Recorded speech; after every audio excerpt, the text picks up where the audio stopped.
Yes. Omarosa's on the line, honey. Good morning. How's everybody? Good. You know, I love you. I respect you. But I have this name that I've given you. What? Dramarosa.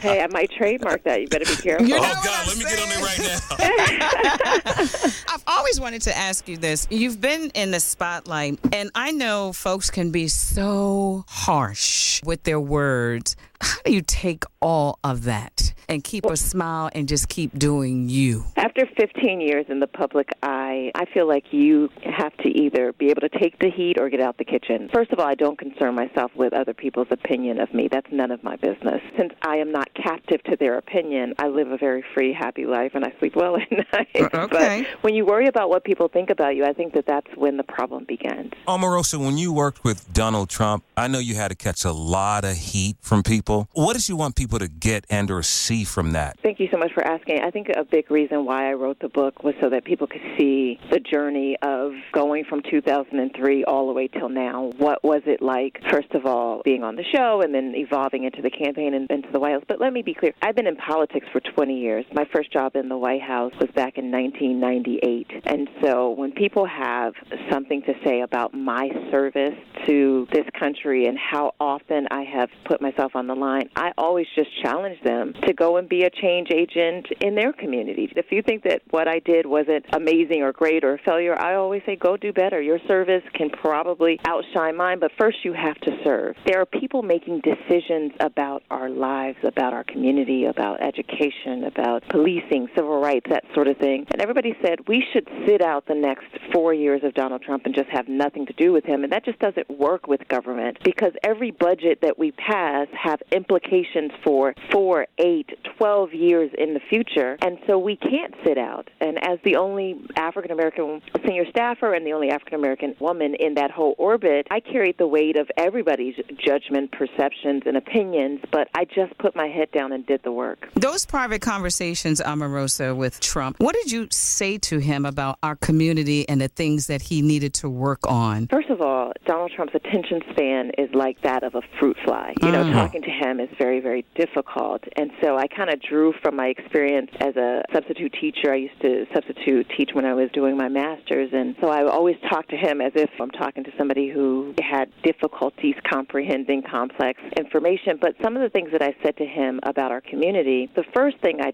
taught him is that we're not a monolith. We're not monolithic. Not all of us are the same. Right. And we don't all think the same. We don't talk the same. We all have very different experiences. The second thing is when you're talking to a 70-year-old white man who's been, raised in an affluent community, have this kind of elitist perspective, which, believe me, before Trump I encountered throughout the government. You have to make him connect to your experience. My expectations of having Trump understand what it's like to be on food stamps or to depend on having a mother that worked 3 jobs or whatever, he can't understand that. But what he can understand is just basic hard work. If people work hard, they should get a fair wage. Those are the things that I tried to explain to him. We're talking to Omarosa right now. She has a new book, Unhinged. Actually, it's been out. It's a bestseller, New York Times bestseller. You know, we hate to see when people pit black women against black women. You and April Ryan have had a war of words for a very long time. Have you two finally buried the hatchet? Let me just clarify. I have no personal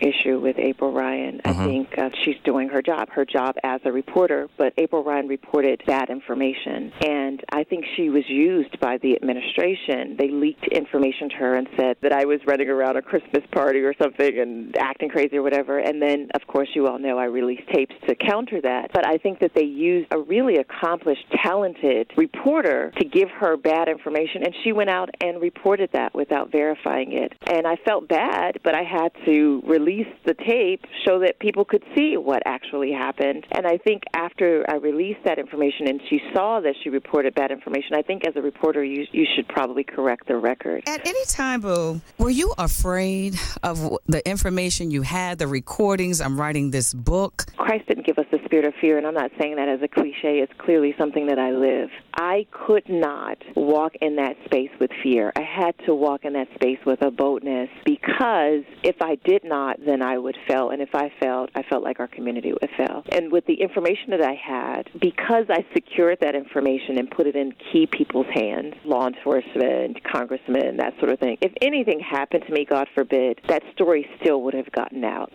And because I did it in such a public way, you know, when you shine light on a situation, it's hard for people to kind of move in a lascivious way when you're out in the spotlight. And so I tried to make sure that I stayed in the light, telling my story so that I wouldn't disappear or something. And as a backup, you can send me those recordings so I can hear them, girl. Okay, Sasha, thank you.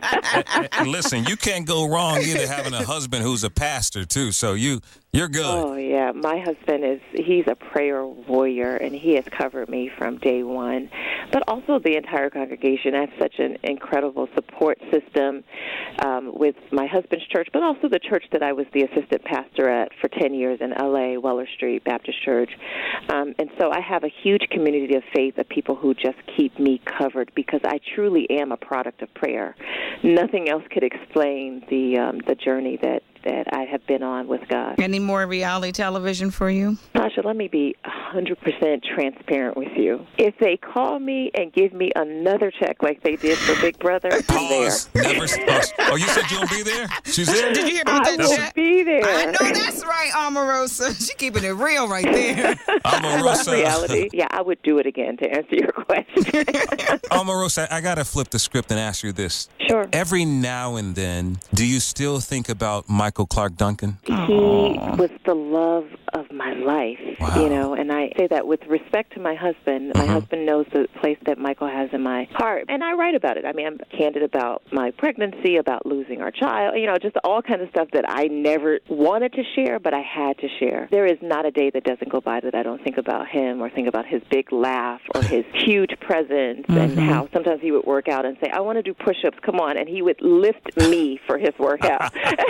Wow, that's nice. Hey, you know, 6'5", 350, 360 pounds, he could do that. Okay, is your husband 6'5"? I'm just joking. I mean, we won't ask about your husband. You ever make the mistake and call him Michael? God, I'm no. sorry. Never once. No. Listen, honestly, never. It has never once happened. My husband is an incredible person as well, and God is so incredible. When Michael passed away, I thought, oh, I'll never experience joy again. I'll never experience love like that again. And you should never underestimate God's ability to heal your heart and to give you exactly what you need when you need it. You know, Omarosa, I've been married 5 times, and I said it all 5 times before. I never find love.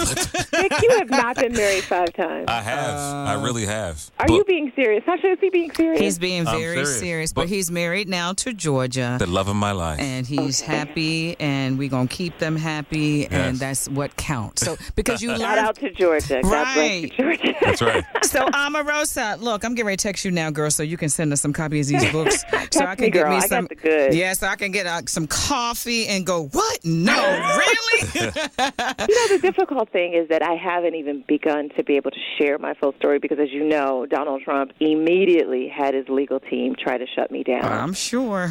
And, how much money did they offer you? I played that tape. Remember, it was like, we'll pay you $20,000 forever if you just be quiet. What, forever, every day? Right, every day or just... No, it was, I think the offer was like $20,000 or $25,000 a month to quote-unquote be a senior advisor. That in itself is an insult. First of all, my silence is not something you can buy. And my story needed to be told. Omarosa, you know I love black people. Oh, whatever. Hey, you. Whose impersonation was that just That's Rick. 2020 is here, and we got all these folks that are running for president. What side are you on? Oh, this is my first time in 20 years of politics that I'm an independent, but I'm keeping an eye on what's happening. But there's so many incredible people in the field. Kamala Harris, Cory Booker. There are candidates that I think that people haven't had a chance to hear their stories. So. Right. Well, girl, thank you for sharing your story, and we wanted to catch up with you. You're doing a lot of stuff, so we're just happy for you. Keep selling them books, okay? That's right. Thank you. I'll be following you all on social media, too. And we're going to follow you, too. How do we follow you, baby? At Omarosa on Twitter, at Omarosa on Instagram, at Omarosa on Snap, at Omarosa on Facebook, at Omarosa on LinkedIn, at Omarosa. Everywhere. We got you everywhere, girl. An insider's account of the Trump White House unhinged. It is Omarosa. Thank you so much, darling. I appreciate you. Thanks, Sasha. Always good talking to you guys. All right, Have a bye-bye. blessed one. Bye-bye. Bye.